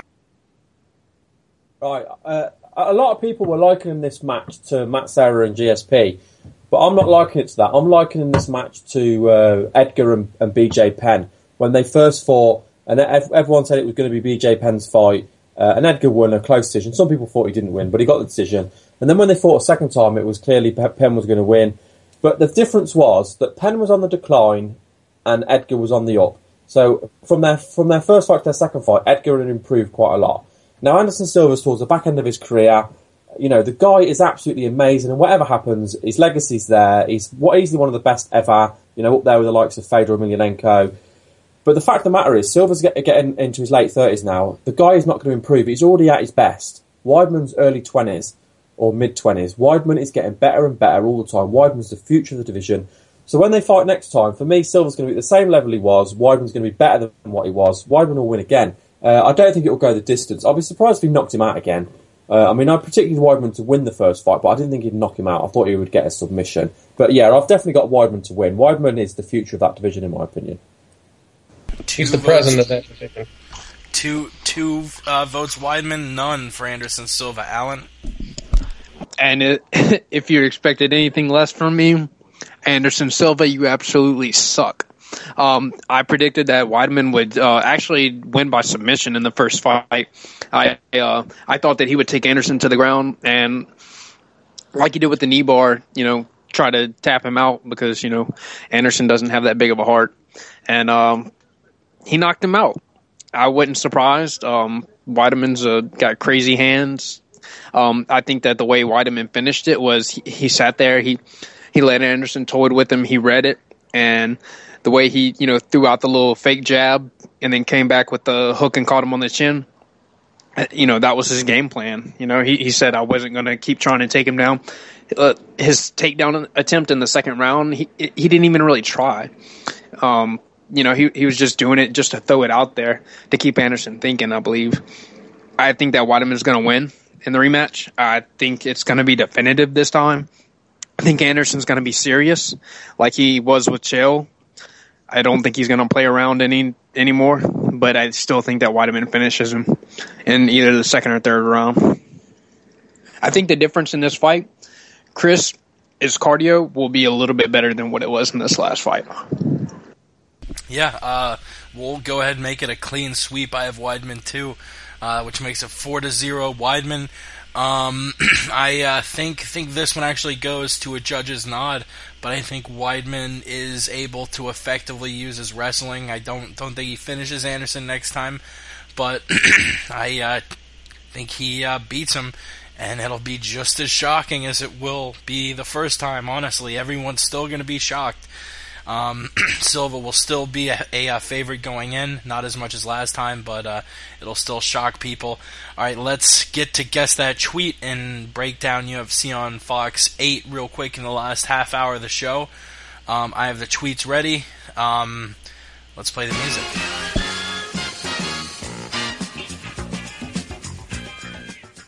I love that funky music. All right, this week's Guess That Tweet actually has two different sort of themes to it, if you will, and you all can hear me fine over the music, right? No. No, you can't? Only joking. You bastard. All right, this week the two themes are every potential fighter is a UFC on Fox 8 fighter. And also, they're all retweets. None of these are original tweets. They're just things that these fighters have retweeted. All right. The first one, and we will be doing a snake draft, or a snake pick system. So the first, we'll go Ray Allen Brooks, then Brooks Allen Ray, then Ray Allen Brooks, then Brooks Allen Ray. So we'll start off going Ray Allen Brooks for the first round. And the first round's tweet, it's a retweet of Donald Trump. And the tweet reads, Zimmerman is no angel, but the lack of evidence and concept of self-defense, especially in Florida law, gave the jury little other choice. Talking about the Trayvon Martin case there, retweeting Donald Trump. Was it John Moraga, Darren Cruikshank, Robbie Lawler, or Ed Herman? I'll go for Cruikshank. I'm going with Ed Herman because he's the only one with nothing to lose. I got to go with Cruikshank also. All right, so Ray and Brooks go with Darren Cruikshank. Allen goes with Ed Herman. Looks like I'm getting the point. It was John Moraga who retweeted that by Donald Trump. So I go ahead and take the early lead. A host has never won in 35 attempts. Will tonight be the night? It's gotten pretty close. I think Ray actually almost won as the host last time. All right, second tweet. It's a retweet from Dwight Schrute. Dwight K. Schrute, character on The Office. And the tweet is simply, I never touch a pregnant woman. That's I never touch a pregnant woman by Dwight Schrute. Was it retweeted by Bobby Volker, Rory McDonald, Jake Ellenberger, or Eves Edwards? Eves Edwards. Definitely going Eve Edwards. I'll go with Bobby Volker. Damn, that's 2 points to the host. It was Rory McDonald. Rory, actually, with seemingly no sense of humor. I was kind of shocked he had a humor-related retweet in there. But damn, Ray Allen and Brooks all at 0, and me at 2. We've got 5 regulation tweets, and and an overtime tweet, but if I get any one of these next 3, I think I win. So, awesome for me, right? All right. This is a retweet from Michael Bisbing. It's actually a few months old, and the retweet is at MMA Mania News, at Kung Lee 185, at UFC. You want it, Kung? Then let's do it. Was it retweeted by Danny Castillo, John Albert, Justin Salas, or Liz Carmouche? What are the names again? Danny Castillo, John Albert, Justin Salas, and Liz Carmouche. Let's go for Liz Carmouche. I'm going to say John Albert. Fuck, I wanted to go with Liz, but we got to strategize here against Jake so he doesn't win. I'll go with Danny Castillo. It was not Liz Carmouche. It was not Danny Castillo. And unfortunately for me, it was not Justin Salas. It was John Albert, so Alan gets the point there. All right, this is a retweet from Anonymous. What? John Albert. Did Brooks say John Albert? Did Brooks? No. Alan did. Okay. You son of a bitch. All right, this is a retweet from Anonymous. And Anonymous tweeted, "Rights, schmites, you don't need those. Buy more stuff." Sort of making fun of the current stand of the government. Rights, schmites, you don't need those. Buy more stuff. Was it a retweet from, and it was tweeted out by Your Anon News, was it retweeted by Eve Edwards, Darren Cruikshank, Rory McDonald, or Mac Danzig? Got to go with Mac Danzig. I mean, I have to pick Mac because I don't see any of those other guys saying anything political like that. I'll go with Eve Edwards. I'll spare you the drama, Ray, you son of a bitch. You got it right. It was Eve Edwards. Eve Edwards, the Thug Jitsu master, who retweeted that tweet by Anonymous. So, Ray and Alan both have a point. Brooks, unfortunately, is eliminated, has 0 points. I have 2. So if Ray gets it right here, Ray and I go to overtime. If Alan gets it right, Alan and I go to overtime. And if neither of you get it right, I think I win.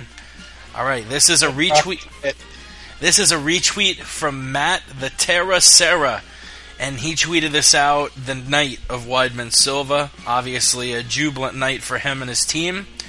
He tweeted out, "Words can't describe how I'm feeling right now. Beyond happy, proud, and excited for the new champ at Chris Weidman UFC." So sort of a celebratory tweet by Matt Serra. Was it retweeted by Demetrius Johnson, Melvin Gillard, Mike Chiesa, or George Masvidal?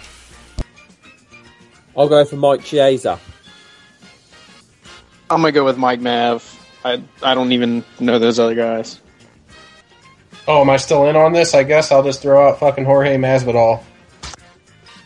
All right. Looks like we got a 3-way tie. It was Mike Mav 22 on Twitter. Ray, Allen, and I all have 2 points. So what we'll do for the overtime tweet, Ray and Allen will guess. Brooks will also guess a different. Everyone's got to guess a different guy, and because Ray went first in the last round, we'll let Alan pick first, then Ray, then Brooks, and then if none of you pick it, then I take it all away. This is a Joe Rogan tweet. Just quickly then for you, what happens if Brooks gets it right? If Brooks gets it right, I'll frantically look up some double overtime tweet. And if Brooks gets that right, then I'll frantically look up a triple overtime tweet. And if Brooks keeps getting them right, then I'll probably have a brain aneurysm. Exactly. I'm going to win. All right. This is a tweet by Joe Rogan the night of the Silva Weidman fight, talking about the conspiracies about the Silva Weidman fight. He tweets, "For the folks that are tweeting that it was a fixed fight, put down your phone, close your laptop, and step away from the internet." Who retweeted this? Was it Mac Danzig, Julie Kedzie, Robbie Lawler, or Rory McDonald? Alan? I'm going to go with Rory McDonald just because he's the biggest Joe Rogan fan out of all of those. Ray, you can't pick Rory McDonald. I'll go with Julie Kedzie. Brooks, Who are the you other can't. two? Brooks, out of Mac Danzig and Robbie Lawler, who do you think retweeted that? I'll go with Mac. All right. It was not Mac Danzig. It was not Robbie Lawler. It was not Rory McDonald. It was Julie Kedzie. About time. Ray with the championship. Do a shout out, Jay. Thank you for texting me during that, mate. I much appreciated. Ray, you have any more words? The floor is yours. All the credit's got to go to Jay. He's texting me constantly, letting me know who done the tweets. I don't know how he does it, whether he's cheating or I don't know, but thanks, Jay, for texting me the answers during that. You fucking cheater. I call shenanigans. And Shenanigans. Ray takes it, and actually makes it. The MMA podcast was running away with the score count for a while, but now honestly, it's very close. Out of 36 matches now, Team MMA podcast has 19 points. Team MMA Mental 17. Ray with his third victory. He's getting up there, getting victories. We got about 15, 20 more minutes to break down UFC on Fox 8, so we'll get straight to it. UFC on Fox 8, let me go over the prelims real quick. And just let me know what matches stick out to you. The Facebook card is going to have a lightweight bout between Aaron Riley and Justin Salas, along with a bantamweight bout. John Albert, friend of the show, he was on our first podcast, fighting Yautzin Meza. On the FX card, it starts off with Julie Kedzie versus Germaine de Randamie in the women's bantamweight class. Then we got middleweights, Ed Herman taking on Trevor Smith. And then the rest of the FX card is all lightweights. We got Yves Edwards versus Darren Cruikshank, Mac Danzig versus Melvin Gillard, Danny Castillo taking on Tim Means, and Michael Chiesa facing off against Jorge Masvidal. And I'll go ahead and group the Liz Carmouche versus Jessica Andrade fight into the prelims, because let's face it, folks, none of us know who Jessica Andrade is, and we're all picking Liz. So yeah, out of that group of 9 fights, what fights stand out to you? For me, it's easy. The Thug Jitsu Master, Yves Edwards taking on Darren Cruikshank. Both of these guys like to stand and bang. One of my favorite, probably one of all of our favorite fighters, and Cruikshank, he's got a very gregarious and outgoing personality on Twitter, and probably has contacted us or joked with us in one way or another, because he's always getting back with the fans. Yves Edwards, the same exact guy, just a different race. Gillard versus Danzig is also going to be a good fight. Both of them sort of looking for a better start after a rocky last year or two. Chiesa versus Jorge Masvidal, and Masvidal actually one of the few Strikeforce guys who's getting to fight a UFC guy. I feel like Joe Silva keeps matching all the Strikeforce guys against Strikeforce guys, sort of like we see with Lawler Volker, which we will get to after this. But of all those fights I just mentioned, which prelims stick out to you, Ray? I'm excited for all 4 of the lightweight fights. Chiesa, Masvidal, Castillo versus Tim Means, Danzig versus Gillard, and Edwards versus Cruikshank. I honestly can't pick between those 4. I think they're all great matchups, and they're all worthy of being on a main card. So yeah, those 4 are the fights that excite me. I'm going to go out and say this, besides the title fight, that those fights with Castillo and like Chiesa and all those guys, the lightweight fights, they're going to be the most exciting fights of the night. I love Cruikshank. Like you said, he's fucking awesome. He always replies to people whenever he gets a chance. He's an exciting fighter. I like Danny Castillo, another exciting fighter. Mac Danzig, went toe-to-toe with Takanori Gomi. It was a close-ass fight. None of those guys are, even Melvin Gillard, for all the lack of skills that he possesses or whatever, the shortcomings he has, he's still an exciting fighter. It's fun to watch.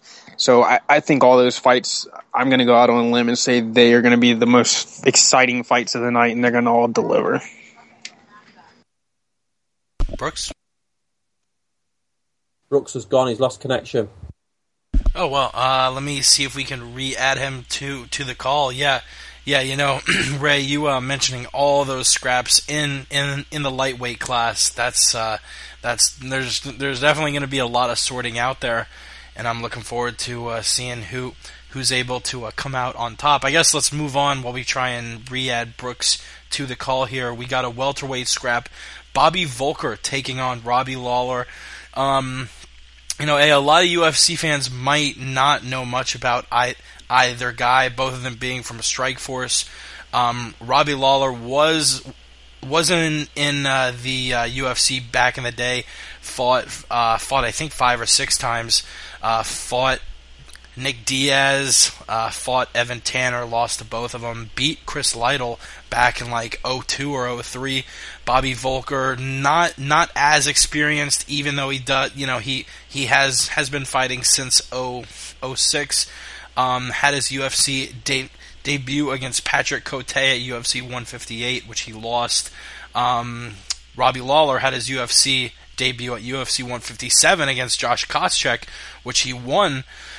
So I'm kind of shocked they're making this match because I think we all would think that Koscheck's the better fighter and Lawler beat him. But either way, both of these Strikeforce veterans facing off, and I think Lawler is going to take it. I believe he's a pretty big favorite, even though I don't have the numbers in front of me. But Ray, what do you see going down between Lawler and Volker? Should be Alan next. Oh, yeah, sorry about that. Alan? I haven't ever watched any of Volker's fights that I remember. I have watched a good amount of Robbie Lawler's. I like him at 170. I think his cardio was his only problem when he was fighting at 185.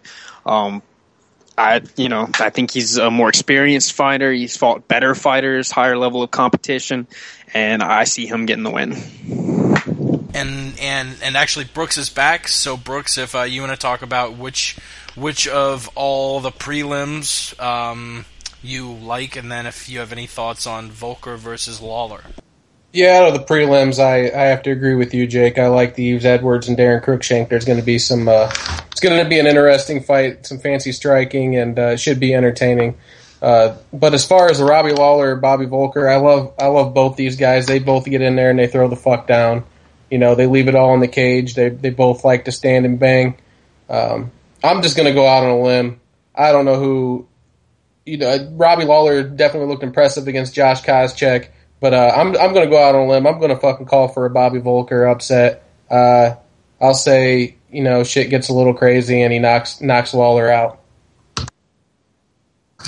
You mentioned there about matching up Strikeforce guys, but don't forget Bobby Volker faced Patrick Cote first, and Robbie Lawler originally should have been facing CR Bahadzerdia, but CR had to pull out, so it's like a late replacement fight. But like Alan, I don't know too much about Bobby. I mean, the fight with Cote was pretty close. I think Lawler will find a way to win. I mean, he looked mega impressive against Koscheck. The way he knocked out Koscheck and just kind of stepped over him like it was nothing. It was just crazy. It was such an unexpected end to the fight. I think Lawler will get another impressive win. I'll go for him to get a knockout as well. He's definitely a finisher. So yeah, I'm on the Robbie Lawler bandwagon. Hey, I also want to throw in there that Volker got fucking ripped off against Patrick Cote. That was a bullshit decision. I must have been either super high or super drunk for that fight because I don't remember it too well. What happened there? Well, I was watching it with the sound off. I think I was at the fucking sports bar or something. But it was fairly close, I guess. But I just think that Cote didn't look like his usual self. Down at 170. I think Volker outstruck him, and he landed cleaner throughout the whole match, and somehow, I think it was in Canada too, so I'm pretty sure, he had the hometown judges on his side.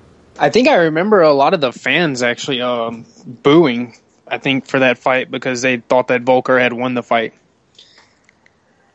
Even though they were in Canada, I think a lot of them were upset. Yeah, I can't seem to remember that. But let's move on to the co-main event. Rory McDonald, 14-1, coming off wins against Mike Pyle, Che Mills, and BJ Penn, taking on Jake Ellenberger, coming off wins against Jay Heron and Nate Marquardt. Ellenberger seems like is always in that top 5, top 10 of welterweights. Rory, sort of a new face in the mix. Rory, with that single loss to Carlos Condit, was going to rematch Carlos Condit at UFC 158. However, he pulled out of the fight due to injury, was replaced by Johnny Hendricks, and now he's slotted into this fight against Jake Ellenberger, who was going to face Johnny Hendricks, but Johnny was pulled from the bout to fight Condit because of Rory's injury. Everything sort of mixes together in the welterweight class, but these guys have been talking a lot of smack, and both of them are phenoms. Rory, a 24-year-old out of British Columbia, Canada, is a guy a lot of people think is going to be the successor to the welterweight champion after George St. Pierre. Jake Ellenberger, probably the best welterweight to have not gotten a title shot, after Hendricks gets his now. Ellenberger always seems to be beating top guys, whether it's Jake Shields, Diego Sanchez. He has 2 losses in his last, I think, 13 fights. Both of them, one was a split judge's nod to Carlos Condit. He lost. The other one, in my opinion, controversial TKO loss to Martin Kampmann. I think he dropped Martin just as hard in the first as Martin did in the second, but I've probably made that point 100 times now on the roundtable. Very simply put, Rory versus Jake, who you got? I think Jake wins just by sheer experience. Rory is a great fighter. I think he really deserves to be in the top 10, but Ellenberger, I think, is just a shade above him. I think if they fight 10 times, Jake wins 6 they fight 10 times, Jake wins 6, Rory wins 4. It's a very close match. I don't know who's up, but let me go look at it. Brooks, who you got, Brooks? I'm disagreeing with your ass this time. I got to go with Rory McDonald. I think he's the second best welterweight in the world, next to GSP, obviously. I think that the best chance Ellenberger has is to come out fast and hard like he does all the time anyway, just like he did to Marquardt and knocked his ass out. I think that's his best chance. He's going to have to come out hard. He's going to have to hit Rory on the chin quickly. Otherwise, if it goes halfway past the first round, Rory's got fucking control all the way the rest of the way through. I think eventually he'll get him.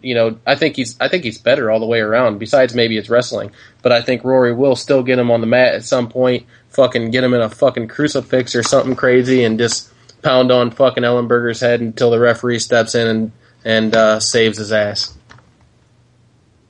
I'm on the Rory Mac bandwagon. I think Ellenberger has looked awesome of late, but the one thing where I worry for Ellenberger is cardio. We've seen him tire in the past. I mean, especially I remember when he faced Martin Kampmann, and he's one of these guys that comes out and he's all systems go. He's very powerful, but then he tends to slow down towards the end of the fight. I know Rory Mac tired against Carlos Condit a long time ago, but apart from that, Rory McDonald has looked dominant in all of his fights, and the way he toyed with BJ Penn. I mean, I know Penn's on the decline, but it was still pretty impressive.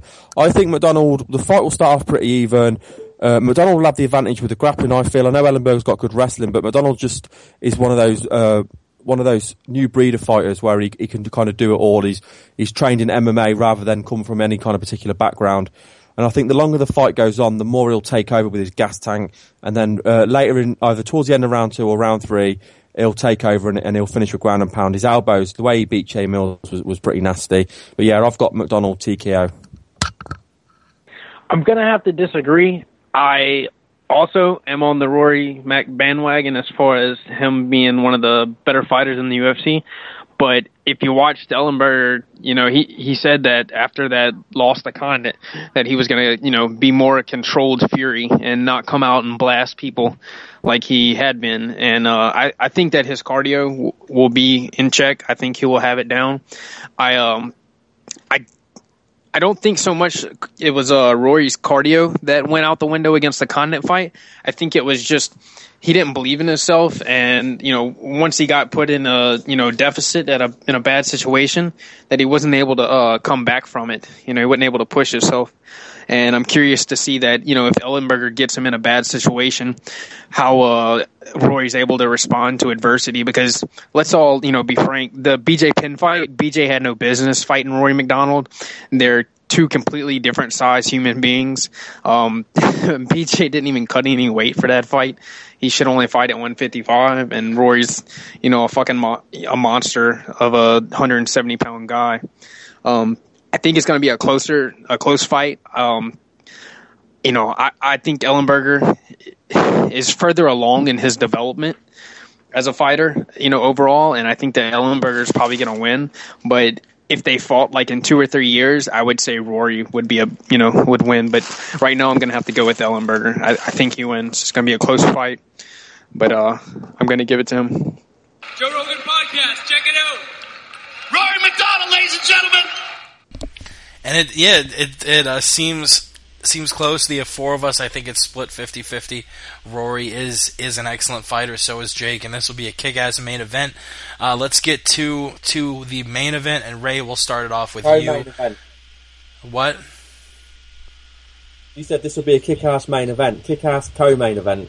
Well, Ray, if you wouldn't have cut me off, I would have said this is going to be a kick-ass main event. We got Demetrius Johnson and John Moraga facing off in the lightweight the flyweight championship. And Ray, you will lead us off. I'll save my comments for the end, just so you can get your comments in and sign off, because I know you've got that podcast to do with Luke Barnett. But Ray, we got the flyweight title. Mighty Mouse looking for his second title defense, and which in a fight that's going to be a kick-ass main event. DJ versus John Moraga. Who you got? Follow this man on Twitter, MMA Mental. At MMA Mental. Yeah. I said Twitter. I said Twitter, so the ad is assumed. The ad is assumed. It's a co-main event. Co-main event. Twitter.com/MMA Mental. Don't follow the MMA podcast. I'm excited for this fight. I think I like the flyweight division. I think Moraga's been one of the more exciting fighters to watch in the division. His knockout of Useless Gomez was pretty impressive, but probably more impressive was his submission win over Chris Carriosa. You might need to meet up, Brooks. I'm looking forward to this fight. I'd like to see Moraga pull off the upset, but it's very hard to go against Demetrius Johnson. I mean, he's kind of taken out probably the considered top two guys, well, top three guys in the division, with Ian McCall, Joseph Benavidez, and John Dodson. So I'd like to see the upset, but for now, I think Johnson's going to roll through Moraga and carry on. Whether he'll be champ forever, I don't know, but for now, I've got Johnson to win. And I guess because we'll let you go now, Ray, you have any other plugs you want to get out? Well, obviously check out our roundtable. It's me, Brooks, with Luke Barnett breaking down the UFC main card this week. That'll be published tomorrow. We're just about to record that now. I also interviewed Chris Lozano this week, who's one of the guys on Bellator's Fight Master. He's through to the last 8. He's in Team Shamrock. He talked to us about his 2 fights so far and why he chose Shamrock. And told us a little bit of what he could tell us, of course, which I hadn't already had yet. He couldn't go into too much detail. And another guest we're going to have on this week is a female fighter I've spoke to a few times. She's become a friend of the show. I've been following her. She's now been signed by Cage Warriors, which, of course, is the biggest promotion in Europe. What stands out about this signing is she hasn't even had a pro debut yet. Because of how much promise this woman has, they've signed her on the fact of what she's done semi-pro. So she's definitely one to look out for. And I know she was signed on the recommendation of Rosie Sexton as well, which stands for a lot in the UK. Rosie Sexton is probably the best fighter in the UK, women's fighter. So we've got her on the show as well. So that'll be published Friday, so check out for that. Brooks, hurry up. Wait, yeah, we'll let Brooks go next, and then we'll let him go. But is the roundtable with you, Luke and Brooks called the roundtable? I feel like you're cheating on this roundtable with other roundtables. It's funny because that's exactly what Gareth A. Davis said to Luke Barnett when he found out that Luke Barnett was on MMA Mentor. We started off calling it the MMA Victor Roundtable, but we haven't been calling that. We just calling it the Roundtable at the minute.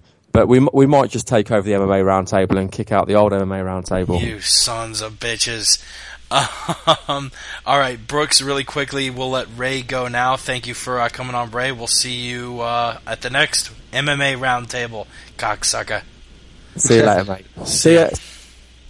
And I cut Ray off before he was done talking. Brooks, I'll let you touch on the title fight briefly. It's the then fucking I'll let roundtable. Yeah, right.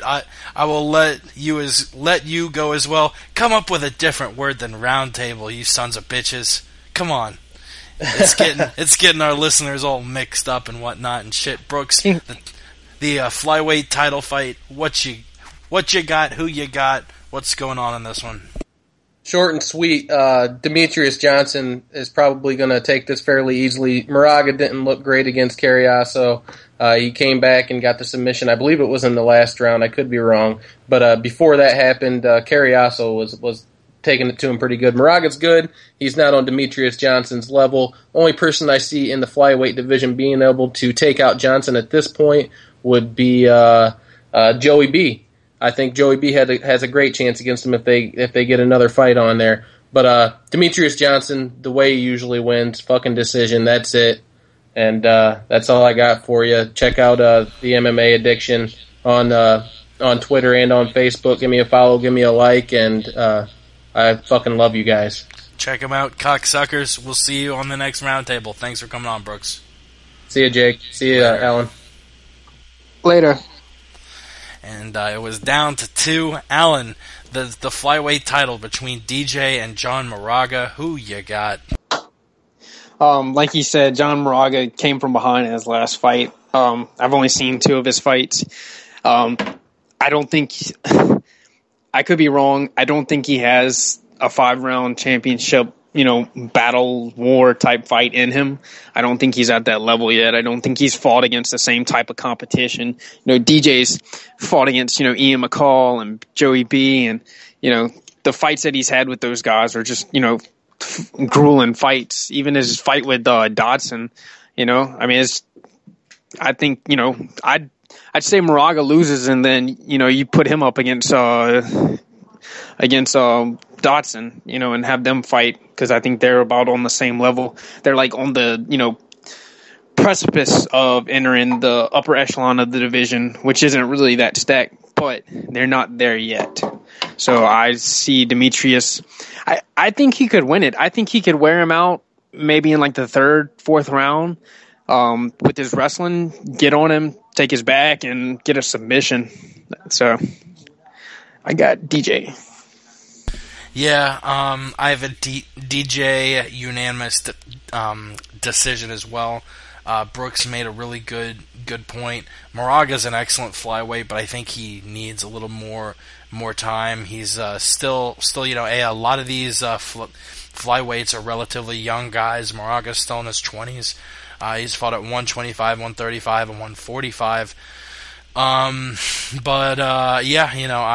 think that Moraga does have the chance to finish, but I think it goes the full 5 rounds, and Mighty Mouse wins by unanimous decision. A quick programming note as far as the show goes. Like I mentioned, I am going to be moving across the country next week, so we aren't going to be doing a roundtable next week, but hopefully we'll be back in early August with Ray Brooks, maybe Alan, Ramses, Jay, the whole crew will be back. So yeah, follow us on Twitter, the MMA Podcast, and we will keep you up to date as far as that goes. Alan, thank you so much for jumping on. I know you're a busy guy trying to keep the streets of Baton Rouge, Louisiana safe. Taking your time out to join us on the MMA Roundtable. I've said a million times, if I'm not in this to try and get paid, I would happily do this for a long time and never get paid just because I come in contact with so many cool people like you, like Ramses, like Yao, like Ray, like Brooks, like Jay, like Chris. Everyone I've met and everyone I've been able to talk shit about MMA with, it's been an awesome journey, and I don't plan on stopping it anytime soon because of cool motherfuckers like you. Where do we find you on Twitter, Instagram, any of that mess? The floor is yours. You can follow me on Twitter, if you so choose, at teamsunninman.com. I mean, Team Sunninman. That's, Isn't there an AH in there somewhere? No, I took it off to make it real fucking simple, just to simplify it. So it's just Team Sunninman on Twitter. I have a Vine. It's pretty much the same fucking bullshit as my Twitter account. It's, nothing important, just MMA. You might see some cats or dogs on there and some workout videos, some interesting retweets. I try not to be too political, but whenever, something slaps me in the face, I gotta put in my 2 cents. But for the most part, it'll be, MMA related or wrestling, pro wrestling, or it'll be video games that I'm talking about, cool shit that guys like. So, do you have both Twitters now? Because I'm pretty sure earlier today I was tweeting at Westland Eagle AH. Yeah, actually, it's Team Sunninman at Westland Eagle. It shows up as Team Sunninman's the name or the title of the Twitter account. Oh, okay. So if you search for Team Sunninman. Okay, but if you want to mention you, it's Westland Eagle AH.